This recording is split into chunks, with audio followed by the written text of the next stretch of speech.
Want to say hello?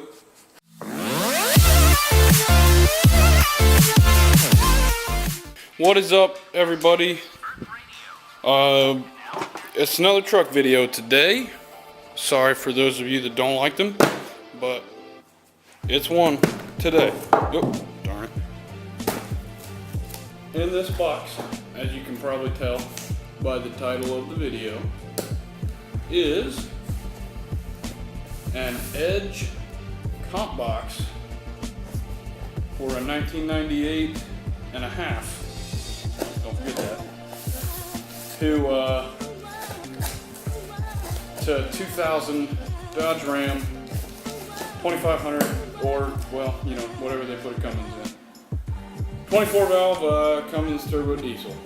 So, okay. Cool. Suppose this is upside down. Just a box. Oh, I'm getting excited. Okay. Here's the actual comp box right here. This is where all the horsepower comes from. There's the face of it. That's how you control it. I think the specs are, there's 5 levels. You can have from 40 to 120 horsepower gains, and torque is some crazy like 300 or something, level 5. But because when I was shopping, the difference between the regular and the hot unlock box was only 6 cents, so I just went ahead and got the hot unlock button, or level. So that adds 180 horsepower as opposed to 120. But I probably won't be using level 5 that much because it's hot and I don't have a really built tranny, so I don't want to be paying thousands for a new one every month. So probably won't be using hot that much yet. And here's a bunch of wires and such. I'm not sure how much of this I need, but a hose clamp. I was unaware I needed a hose clamp, but some zip ties. You can never go wrong with extra zip ties. I think this is for the map sensor. Nope. And this is maybe for the map sensor. I'm not sure. I'll have to read these lovely instructions that they sent to figure it out. Came with these fittings. Looks like a fuse. So they sent an extra fuse with the hot, with a wire coming out of it so that you can do your things. They sent these 2 patches are generally what you would use to mount the edge. They got Velcro on them, so if you want to pull your edge off for some reason, then you can. Got a sticker. I love stickers, so I will put the sticker on something. There's this adapter. Can't quite remember what this plugs into. There's this. Oh my gosh. 2 stickers. So maybe you know, hit me up in the comments and maybe I'll send a sticker to you. I could sign it, but since I only have like 700 subscribers, it probably won't raise the market value that much. So I'm gonna stick all this back in here so I don't lose it. And okay, we'll go slap this on there right now. Okay, just kidding. I probably won't be installing it quite yet. Oh, by the way, I put on some gauges that work pretty good actually. They're from Glow Shift, which I know a lot of people will have negative things to say about, but so far they've treated me okay, and they were super cheap. So if they ever do go bad, then I'll just get new gauges. I have the pod and I know how to do it now, so if I ever need new gauges, I will get them. Anywho, there's my turbo. There's my cold air intake. Oh, and you can see my terrible wiring job for the gauges that I have yet to cover up. So they just kind of sit out in the open. Yeah. Here's my boost line. That was actually a pretty neat thing that Glow Shift did. Oh, lawnmower. But before I put on my comp box, I've got to put on a new APPS, acceleration pedal position sensor, because my old one went out. I got a new one, and the new one worked fine for about a week, and then it just decided to not work any longer. So I'm going to Advanced Auto Parts to pick up my new one of those. They've been very helpful throughout this whole process, and I really appreciate my boys down there at the Advanced Auto Parts for helping me out. Alright, so getting started here. We got both the negative battery terminals off, and for safety reasons. So now we're in here, just removed the number 9 fuse and installed this guy. Paying no attention to the other wires in here because I did those myself, so yes, I know they're ugly. Now that we have this red wire from the harness brought up through underneath and hooked into the fuse, it's time to feed the rest of the harness through the firewall. We'll keep this end on this side because that's what connects to the edge, and obviously the red wire because it's already attached. Okay, so I got the map sensor hooked up. It's underneath this piece of junk, which I had to remove to get to it.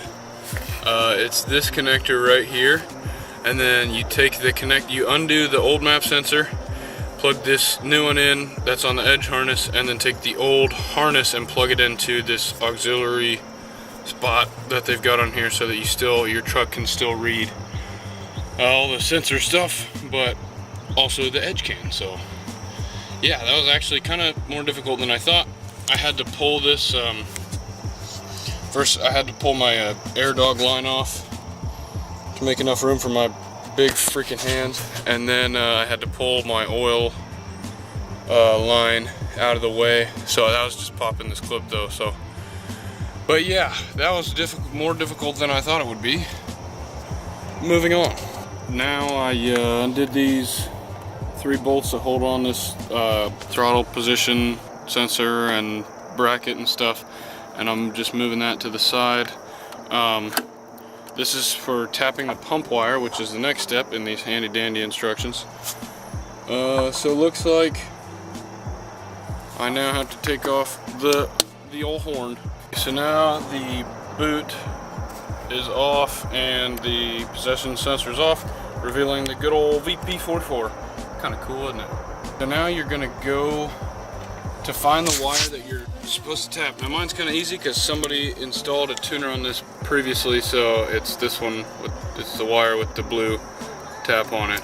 You're basically gonna look at these 6 injection lines down here that the VP44 injects to, these steel things, and there's gonna be 2 wires coming up from those that go and connect into this spot. There's a black, in my case there's a black and what looks like a green. It might just be, yep, actually it's 2 blacks, so it'd be very hard to tell. But the one you're going to tap is the wire that enters the top. There's a wire that goes underneath and a wire that goes on top, so tap the one on top. If you tap the one underneath, I don't know what will happen, but it won't work, so tap the one on top. Alright, so now the wire tap has been installed down there. That's what that gray wire is, and there's also a ground. You can just stick that on, there's another ground on here, so I just decided to stick it with that on the intake boot. So now all that's left is throw these 3 bolts in, and then we're moving on to the data link. The next is the data link connection, which on my truck would be up in the front corner. Different trucks is different years, so just look in your instruction manual on how to do that. For example, like 2000 to 2002, it's up there. 1998 and a half to 1999 is down there. So, and they're different shapes and such. So, my data link is down there. This gray guy right there, and it's out of focus again. So basically, that just comes out of the middle of nowhere. And can't see it at all because it doesn't focus. There will be a plug similar to this that is installed on it already. There's a rubber thing in here. I took it out thinking that was the plug I had to remove. I was wrong. It's this entire bit, and it's plugged into there just to keep it safe from dirt and stuff, which you can tell obviously gets in here somehow. Okay, now we're going to install the boost elbow, which was the only thing I wasn't really aware of when I got this, but apparently it increases like PSI, so we'll see. So basically you got to take off this. I'm pretty sure it's underneath there, but this will be different if you have stock because I've got a cold air, so it'll be a little bit different. So now that the cold air intake's off, we're going to take off that little guy right there and put in the new boost bolt and see what happens. Don't quote me on this, but I'm pretty sure removing this and putting on the new one is optional. I mean, it doesn't say that anywhere in the instructions, but I'm pretty sure you don't have to do it and the comp box will still work. But basically what this does, and I haven't looked over my turbo science in a while, so don't quote me on this either. But wastegate controls how much boost you can make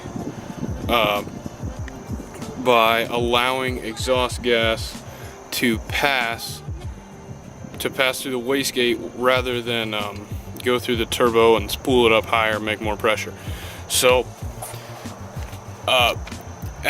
what this boost controller does here, or this boost elbow does, is pretty much sends the pressure that the turbo is creating to the wastegate. The pressure that the turbo sends through the elbow controls the wastegate, allowing it to send either more or less exhaust gas into the turbo, which causes it to spool higher or lower. So basically what doing this does is this is a smaller, this allows less pressure to get to the wastegate, which makes the wastegate think that it's not making as much boost, which then the wastegate is like, oh, okay, more exhaust gases for you because you're not making enough boost yet, when really the entire time you've been making loads of boost. So that's I'm pretty sure, I'm like 99%. This is really difficult. If you do install this, I guess be careful, because if you do it incorrectly, you will have infinity turbo boost and you will blow up. So yeah, that's my warning, so don't do that. Alright, so the new boost elbow is in. There's a wastegate, by the way, right there.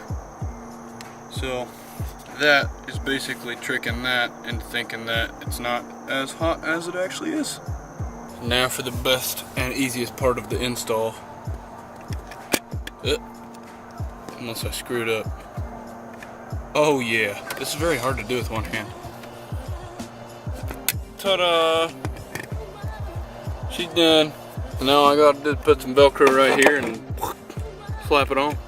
I decided to go on this side of the steering column instead because I don't know, it makes the wires look a little bit nicer, even though they're not nice, and I need to do something with that mumbo jumbo right there. So there's my comp box install. Pretty easy, pretty handy dandy to work it. Let me show you real quick. So you turn the truck on. So once the truck's on, basically this will come on. This button on the far left, there goes my fuel pump. Button on the far left, you press it, that'll turn it off. So now we're totally stock. Press it again, it's back on. We're on power level 4. You can adjust power levels by hitting the arrows. So power level 1's the lowest you can go. I think it's like 40 horsepower.